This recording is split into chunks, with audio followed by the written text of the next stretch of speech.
Hi, welcome to Jeremy King Tech. I'm Jeremy. To everybody returning, welcome back to the channel.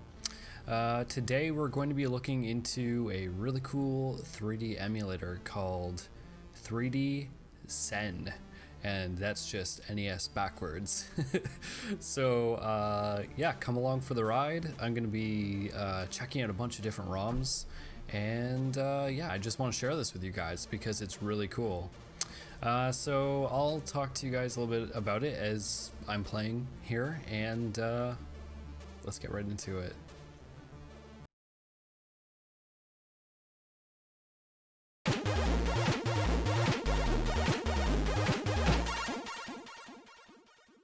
So to start, you can kind of see the overlay here.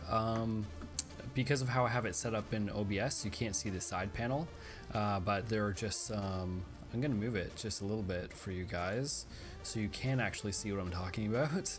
There you go. On the left hand panel you have game, load, save, all your settings, and of course quit, which we don't want to do because we're just getting into it here.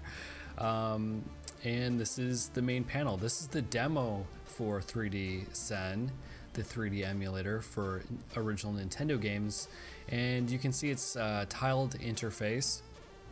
You can set all this up with the game art for each of the games, of course, which I haven't done yet because I'm being really lazy, and I'll just wait to do it when the emulator leaves beta, which is supposed to happen at the end of the month, by the way. And I'll I'll put a link to the Steam page down in the description below, so when it does come out of closed beta, you guys can go check it out. But yeah, the support for different games is limited right now, but we have a bunch of really cool games like Balloon Fight, Bubble Bobble, Adventure Island. Don't know what Battle City is, never played it. Castlevania, obviously, Arkanoid, Classic Bomberman, Chip and Dale Rescue Rangers, Dig Dug. There are 3 pages of support games here, of supported games, and the public version of the emulator that's going live in a few weeks is going to have, I think, up to 76 different titles. We're going to jump into The Legend of Zelda because I love Zelda, so let's do that. All right, this is Zelda. And of course, the cool thing about this is that it's in 3D, which is totally insane and amazing. Look at this. Have you ever seen the opening text scroll of Zelda in 3D like this? It's very reminiscent of, I'm sure you've seen it yourself. If you're looking for like retro NES wallpapers and things like that, you often come across 3D block, you know, like pixel block wallpapers. It looks just like this. And you can notice that all the objects are on a bit of a slant, like slanted on an angle, on like a 45-degree angle. And I think the purpose of that is to mimic the isometric perspective that you get from Zelda games. Now, how cool is that? You just have to tilt the whole game board just a little bit. So we're gonna go into the game here. I don't have a, how do I reset this? I think I tap. Nope, that brings me back to the menu. I think it's a hold, the same button, and then let go. Yes, there we go. So one of the buttons on the controller here, you can tap it to go back to your menus, or you can use the same button and hold it for a moment and then let go of it, and it will reset the whole scene back to its default setting. So let's go in here and start a new game. And of course, you know, I always name Link. So that's what we're gonna do here. Let's go, Link. All right, look at this. This is so cool. This is so cool. It actually reminds me a lot of, there was a game a few years back, maybe like 10 years ago, by a developer called Altus, I think, and it was 3D game pixel heroes or something like that. I'm butchering the name, I know I am, but it was this sort of concept. They were essentially ripping off The Legend of Zelda, and let's go get a sword, and let's also tilt this so we get that cool isometric perspective. They're pretty much ripping off Zelda. It was a Zelda clone, but everything was in this 8-bit pixel but 3D model aesthetic, and it was a really cool game. I'd love to see Nintendo actually do something like this. So this emulator, I'm talking about it like it's a completely different game, because like it looks like something of we're not used to seeing our NES games in 3D like this. It's so cool. The emulator is developed by Truck of Geode Studios, and I believe Truck's from Vietnam, if I'm not mistaken, and he's been working on this emulator for the past few years, and is almost ready for prime time. So as I had said before, there's supposed to be 76. I'm not doing a great job of not being killed. There's supposed to be 76 games supported on launch, and I'm super excited to check it out. Don't have any rupees, can't get anything, but we can zoom in. How cool is this? Let's zoom in. Look at those models. Hey man, give me all your stuff. Can't do anything. He just looks at me like, whatever kid, you got a wooden sword, what are you gonna do to me? Zoom in, zoom out, very cool. We get in too far, we lose the UI of the game. We're gonna run around a little bit more in this, and then I'm gonna boot up another game. But I love this too much to put it away just yet. Okay, let's not completely die. I'm gonna die here, aren't I? Let's get a heart. Ah, there's a heart. I'm not paying attention to playing as much as talking. And isn't that always the thing that gets us into trouble? Get out of here, Octorok. And of course, the isometric perspective is taken from other Zelda games, most notably Link to the Past really kind of set up that perspective. You can say the original Zelda is in an isometric perspective. I guess it kind of is. A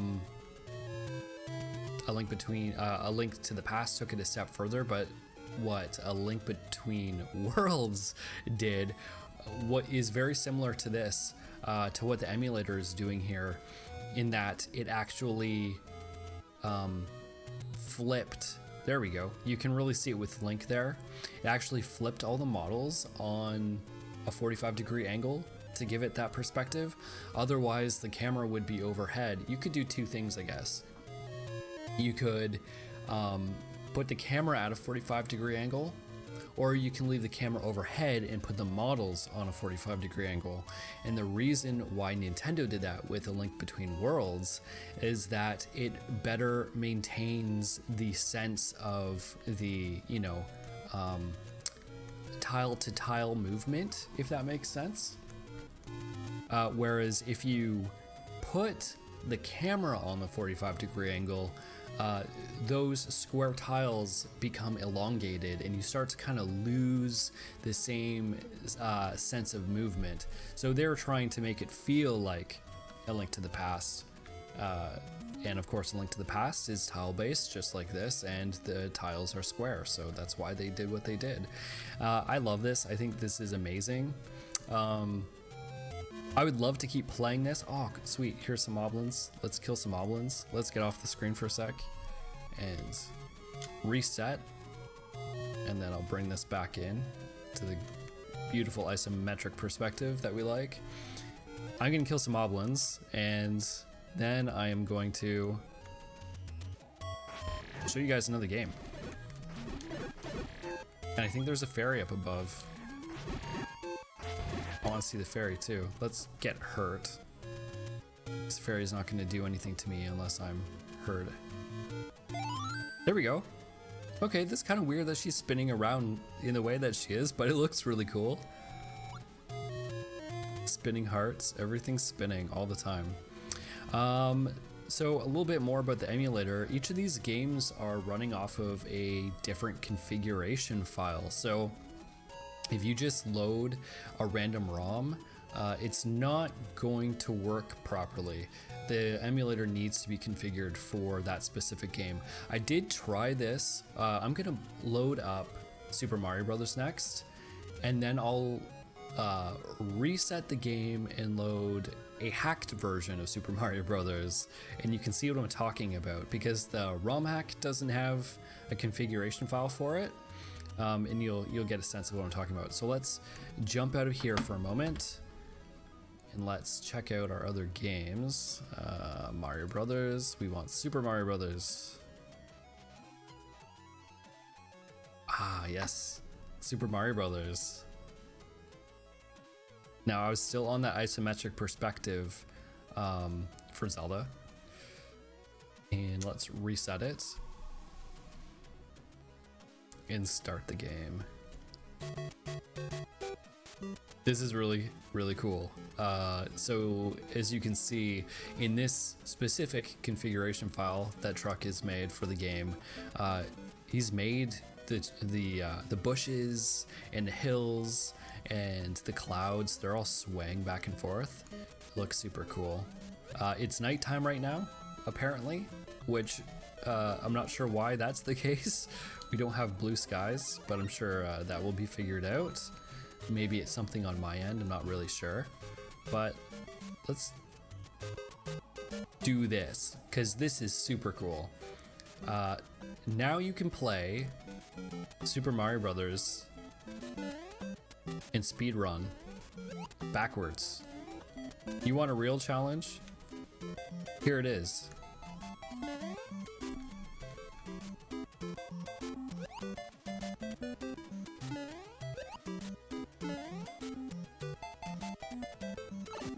There we go. It's been too long since I played this. Like, which pipe am I supposed to go down? Which pipe?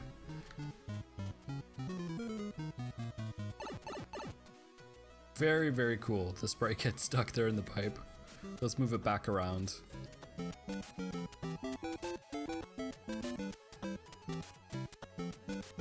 Alright, that's Super Mario Brothers. You've played this game a million times just like I have. So there's not much else to talk about in terms of the game, but yeah, this is just going to allow us to do some really cool things and play our games in ways that we've never played them before. Now, one thing that I haven't mentioned up until this very specific point in time is that this is the PC version of the emulator, and there is a VR version.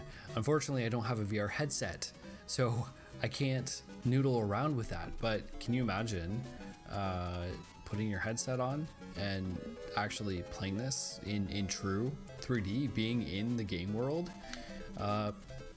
Truck has made that all possible. That was a terrible jump. But that's Super Mario Brothers in 3D. Something really cool that Geode Studios, that Truck is working on, is a maker for the game. I keep saying game. The maker for the emulator. So, but what the maker is going to allow you to do is to make, is from what I understand, is to make the configurations for any of the games. So you're going to be able to do that with ROM hacks too.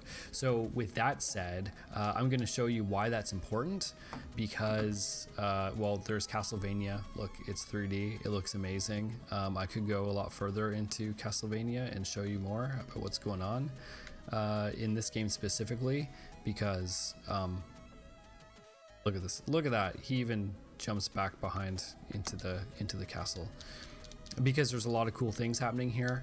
Like, for example, look at those curtains.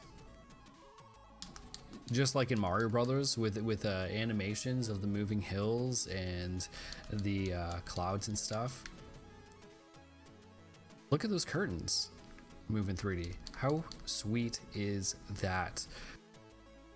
So this is Super Mario Zelda, and you can see certain things are reacting in a similar fashion to Mario Brothers previously, the Mario Brother ROM that we were running previously, but a few things are different. So we'll start this game here. You can notice right off the bat that Link is not in proper 3D, and the ground is not in proper 3D. That little Stelphos is not in proper 3D, and these blocks are not in 3D. So all of these elements that are new, that have been the pixel tile data has been changed. It isn't supported in this configuration because the emulator thinks that this is Super Mario Brothers, and it's looking at the ROM and it's like, oh, this data isn't what I understand. This isn't right. So it's not producing the same 3D for those things. Like the little sword blocks there, obviously that looks different, but when I jump and hit one, it quickly turns to 3D because the temporary, that in-between block is using the same block from the original ROM, so that's there. The pipes obviously are the same, so that's in 3D. The bushes and the clouds are proper. Let's see, I think it's this guy here. Rupees are new, obviously, so it's all flat. It's all like what a pixel is in this is like just a small little unit block, and it does have some depth to it, as you can see, but it's not it doesn't have the same depth as, say, the bricks that Link is standing on there, because those are default Super Mario Brother bricks, as you saw in Mario Brothers. Anyways, I just wanted to show you that so you understood the significance of the configuration files that are needed. And again, I think that's where the Maker app kind of fills this void. So we're going to be able to have community created content in the sense that, you know, all the possible ROM hacks that you could think of, or the 700 plus Nintendo games that exist, are like all that is going to be fleshed out by the community, I hope, and everything's going to be supported. And you know, it's not going to take a long time for all this to happen, and it's going to be amazing. I would love to see something like Final Fantasy, like how somebody would handle Final Fantasy. There are different types of games that I imagine are going to be really difficult to support in this emulator, but I know that creative people are going to get in there and figure out how to do it. And Link is dead because we ran out of time. Poor little guy. This is a game called Donkey Kong. Like you don't know what Donkey Kong is. All right.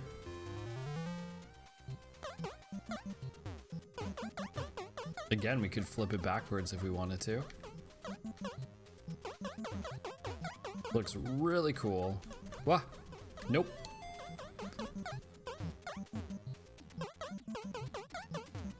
See if I can make it to the top without dying.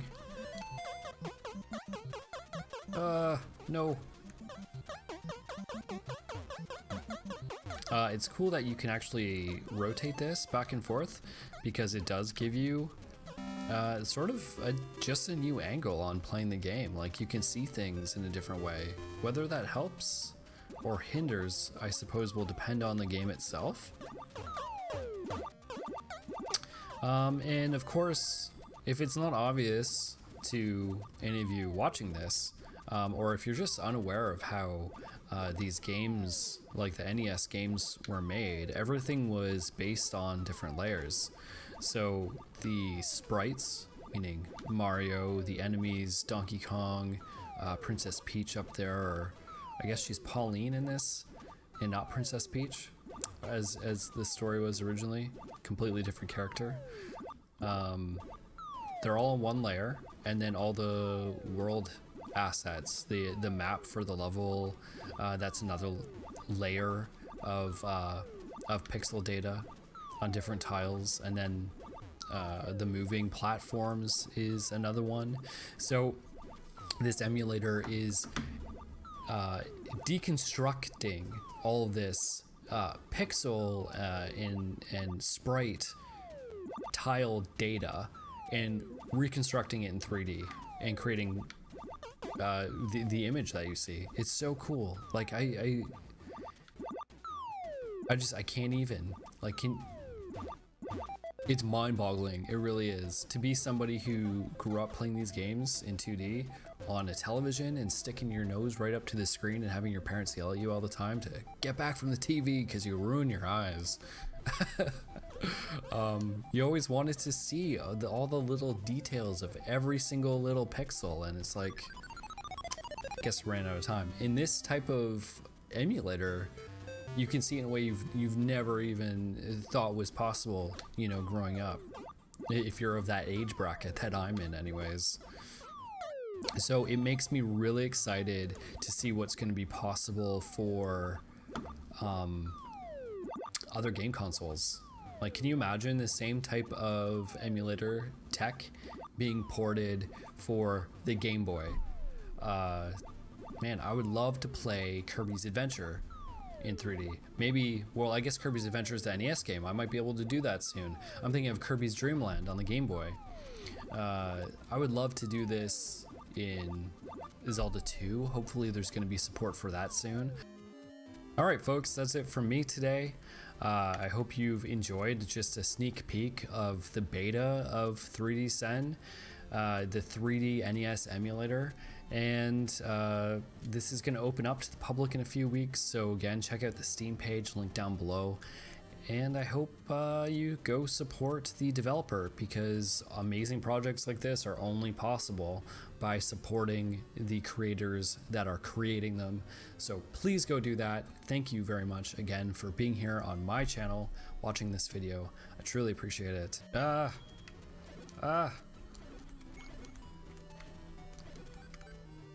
And I hope to see you in the next video.